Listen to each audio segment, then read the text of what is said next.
aqueles dentes branquinhos, né? Perfeitos nas fotos. Muitas vezes não sabe que se trata de uma pessoa que tem cuidado especial com a boca, né? A gente tem que ter todos os cuidados, a gente tem que cuidar desse, né? Desse membrozinho que a gente tem aqui no nosso corpo, que é muito importante, né, gente, que é nossa boca.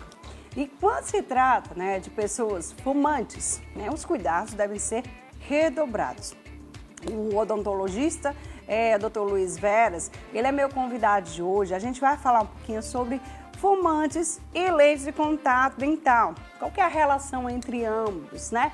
Tudo isso muito mais que vai responder é ele que já está aqui ao meu lado. Tudo bom? Seja bem-vindo, doutor. Vamos lá. Quem usa lentes de contato, eu já vou ser bem direta. Pode fumar ou não? Bom dia. Bom dia, Marília. Bom dia. Muito obrigado pelo convite. Eu acho que é muito importante. Vamos lá.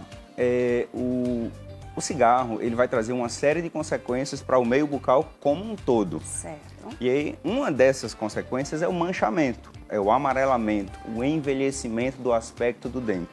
Sim. Uma das formas de a gente renovar isso pode ser, sim, a lente de contato dental. Agora, é claro que, mesmo que o paciente ele seja usuário de lente de contato dental, ele mantenha uma rotina de cuidados bucais, cuidados preventivos, tenha um profissional, eu costumo brincar lá no consultório, que ele tenha um profissional para chamar de seu. Uhum. É preciso que haja essa rotina preventiva. Então, o hábito do cigarro não é necessariamente uma contraindicação para a lente de contato, mas é importante que o paciente fumante tenha essa consciência do cuidado preventivo, porque é esse cuidado preventivo que vai garantir durabilidade desse trabalho, vai garantir com que o aspecto que ele foi atrás, que é o aspecto de jovialidade, de saúde, se mantenha. E eu acho que talvez esse seja o ponto mais importante a ser dito. Muito bem. Vamos ver aqui algumas imagens. Solta aqui. Pronto, vamos lá. Vamos comentar um pouquinho sobre essas imagens aí, doutor. A gente está vendo o antes e agora o depois. É isso? Nossa, olha só que diferença, né? É preciso a gente usar aparelho para colocar uma lente de contato, para que ela possa ficar mais perfeita? Eu vi que ele usa aparelho embaixo, mas ele colocou as lentes em cima, né? Isso. Vamos lá. Existem casos e casos. Certo. Cada situação clínica mostra um desafio. Tá. Então, em muitas situações clínicas, o aparelho vai se fazer necessário, sim. Certo. Em algumas outras situações clínicas, não. Com o advento da lente de contato, pequenas alterações de posicionamento podem ser compensadas pela lente, mas não é todo caso que a gente pode aplicar a esse raciocínio. Ok, vamos lá. Vamos lá, Por exemplo, colocando algumas imagens e você vai comentando pra gente. Vai lá. Perfeito. Desculpa interromper. Sim. Nesse caso especificamente, a pessoa olha para aquela imagem e imagina que esse paciente fez o uso de aparelho na arcada superior, só que ele não fez. A gente conseguiu compensar aquela dentição dele só com o tratamento de lente de contato. No entanto, a arcada inferior não foi capaz de a gente apenas com lente compensar. Então aí ele teve que fazer sim um tratamento de aparelho.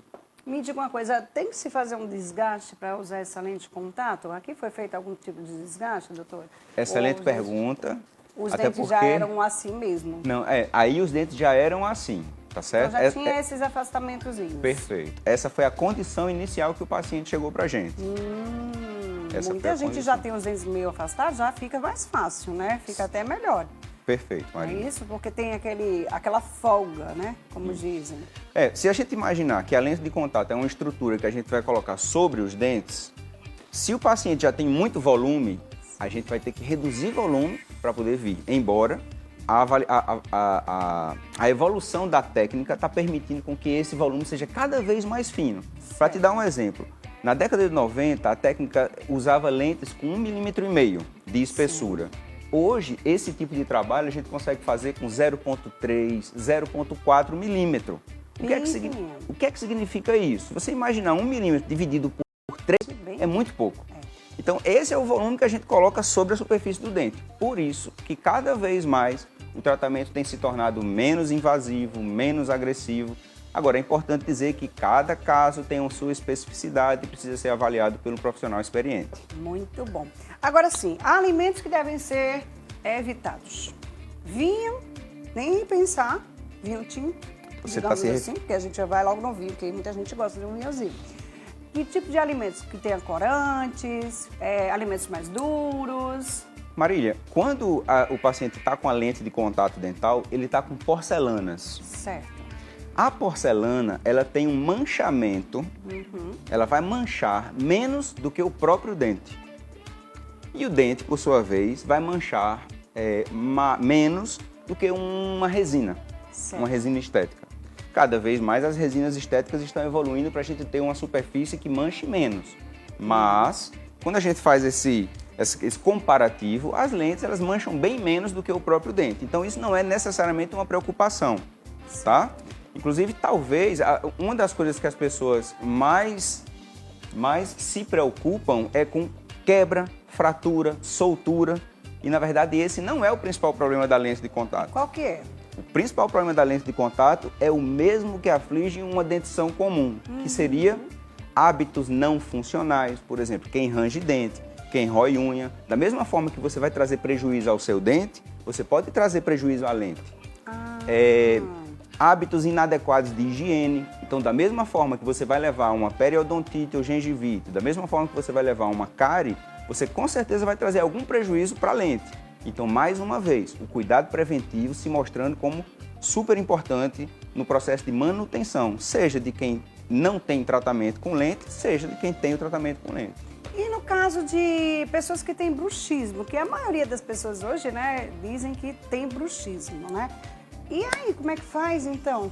Não usa lente? Excelente pergunta. Realmente, a incidência de bruxismo se mostra cada vez mais presente, ainda mais nesse período que estamos vivendo de pandemia, pós-pandemia, né, onde as coisas ainda estão se organizando para muitas pessoas. O aspecto emocional acaba interferindo e o hábito tem uma relação com esse aspecto emocional. Mas, para essas pessoas, é preciso identificar qual é o nível de bruxismo, porque existem níveis, existem bruxômonas que realmente conseguem desgastar a estrutura dental em curto tempo, e existem níveis que são um pouco mais controlados. Mas ambos precisam de suporte. Então, um paciente desse, ele pode fazer um tratamento estético? Ele pode fazer. Sim. Só que o material a ser selecionado tem que ser muito bem pensado. Existem materiais que são muito duros. E por serem muito duros, se você faz uma lente, por exemplo, de um material muito duro na arcada superior e não faz na arcada inferior, alguém vai desgastar nesse processo de desgaste, de ranger. E se o material é muito duro, quem vai sofrer é a estrutura do dente. Portanto, para esses pacientes, a gente seleciona materiais que são menos duros, que têm uma dureza mais controlada, mais semelhante à estrutura do dente. Certo. E hoje no mercado nós temos vários materiais que conseguem ter um aspecto estético muito interessante e também serem mais benéficos à estrutura do dente. Além disso, proteger com uma plaquinha de bruxismo, que isso aí já é uma rotina prática na clínica. Eu acho assim, que quando você coloca as lentes de contato, né, se vai colocar em cima, eu acho que a pessoa tem que colocar embaixo também. Porque fica aquele negócio, aquela diferença, né, aqui tudo branquinho e aqui não fica, né, doutor? Fica meio estranho, né, gente? Fica meio esquisito. Eu acho que quando a pessoa pensar em colocar uma lente de contato, vamos colocar então nos dois. Porque aí vai ficar esteticamente muito mais bonito. Sim, é uma questão de filosofia, tem a ver com filosofia de trabalho, tem a ver com o desejo do paciente. Por exemplo, eu tenho basicamente dois perfis de paciente. Aquele que quer os dentes muito brancos, sim. E aí você está certa, porque se a gente deixa os dentes superiores muito brancos demais e o outro amarelo e inferior, um clareamento, não é capaz de chegar naquela cor, gera um contraste. Isso. E na fala, os dentes inferiores aparecem muito. Exato. Então esse contraste fica perceptível. Mas a gente também tem um perfil de paciente que ele não quer os dentes muito brancos. Ele quer ganhar um pouco de luminosidade, ele quer melhorar o aspecto dos dentes dele, mas ele não quer aquele aspecto branco. Então, para esse... artificial, né? Digamos assim. Perfeito. Então, para esse paciente, de repente, a estratégia de apenas um clareamento na arcada inferior pode ser adequado. Então, é algo que a gente pode individualizar. Você falou em clareamento, né? Pode ser feito um clareamento, então, antes de colocar a lente, para que fique um pouco mais natural? Eu quero minhas lentes, mas eu não quero muito brancas, eu quero mais natural possível. Mas aí eu quero fazer logo um clareamento antes de colocar as lentes, né? Para que possa manter por mais tempo.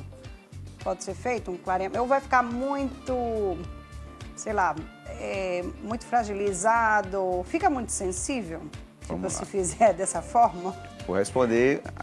Essa tua pergunta tem uma série de perguntas subentendidas que eu vou tentar responder. Primeiro, certo. Clareamento fragiliza o dente? Mito, tá bom? Não existe nenhuma alteração na estrutura dentária a partir do clareamento. A alteração mínima que acontece, ela é insignificante. Certo. Ela não tem significância clínica, ela não traz comprometimento para a estrutura do dente do paciente, tá? Outra coisa, como que a gente pode clarear um dente? Como que a gente pode tornar um dente escuro ou amarelado num dente mais claro? Existem duas formas. Uma, o próprio clareamento, que é remover pigmento dessa estrutura. Certo. Outra é recobrir essa estrutura com um material que é mais claro. Certo. Então, se nós decidirmos fazer a lente de contato, onde nós vamos recobrir essa estrutura com o material cerâmico, material de porcelana, significa que eu não preciso fazer o clareamento. Entende? Então, são tratamentos que podem, por exemplo, como a gente conversou ainda há pouco, sugerir um clareamento inferior, lente superior. Sim. Tá? Se é um paciente que deseja clarear os dentes, mas não deseja colocar nada sobre a estrutura do dente, então só o clareamento pode ser... Já resolve. Pode ser o indicado.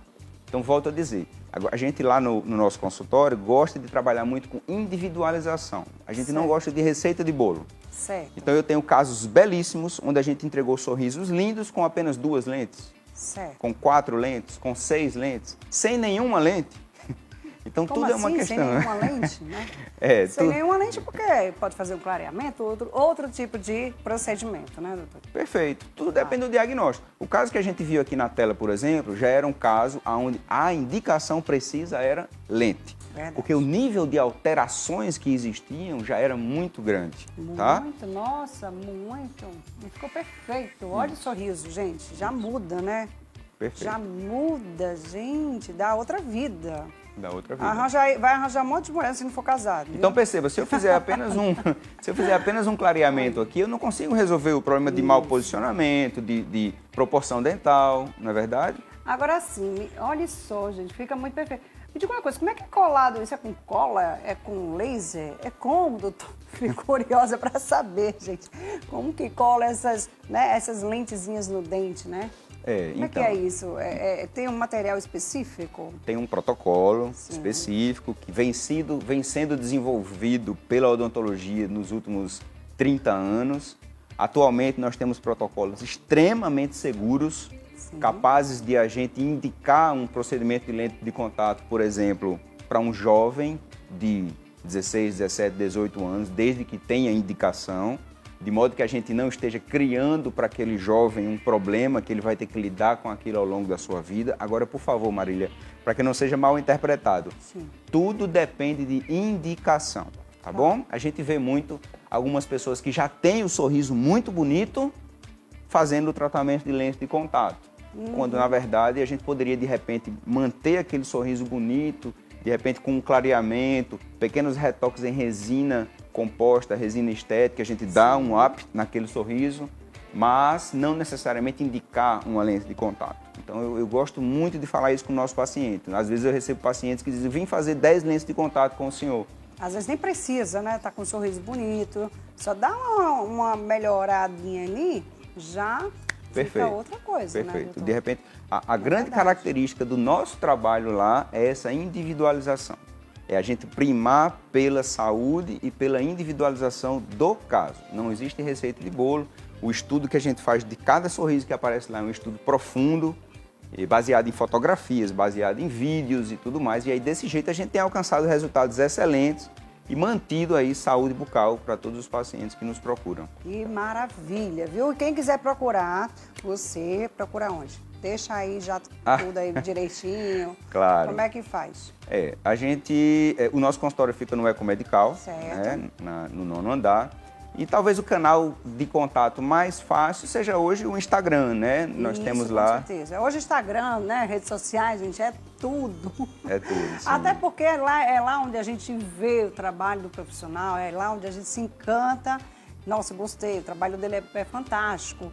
vou procurá-lo porque, né, quero fazer isso, eu quero fazer aquilo. Você faz só lentes ou faz outros tipos de trabalho? Trabalha só com a parte estética ou não? Não. Hoje o nosso foco é odontologia estética. Não apenas odontologia estética dos dentes. Sim, tá? sim. A doutora Carolina Veras, a minha esposa, ela hoje é uma das profissionais de referência em harmonização facial. Nós temos tido lá resultados fantásticos nesse sentido também, né? Porque nós nos demos conta que muitos pacientes saíam com um sorriso lindo, mas o aspecto facial não era. Não estava condizente com aquela condição bucal. E o contrário acontece também. Os pacientes que buscam ela para ter um aspecto facial mais interessante, mais jovial, mais bonito, com proporções mais interessantes, de repente, quando a gente vai ver o sorriso já não estava. Então a gente procura englobar essa questão da estética da face, estética do sorriso, mas sempre sem abrir mão da saúde, sem abrir mão da individualidade do paciente. Isso é uma questão muito forte na cultura do nosso consultório, na cultura da nossa equipe e nos orgulha isso. Muito bom. Parabéns aí pelo excelente trabalho, viu? Eu amei, gente. Ficou perfeito demais, né? Perfeito. Parabéns mesmo, viu, doutor? Mas olha, no próximo bloco tem música boa aí de qualidade, tem muitos bolos deliciosos, delícias do Brasil inteiro, viu, minha gente? Vocês não podem perder. Já mostro pra vocês. Volto já.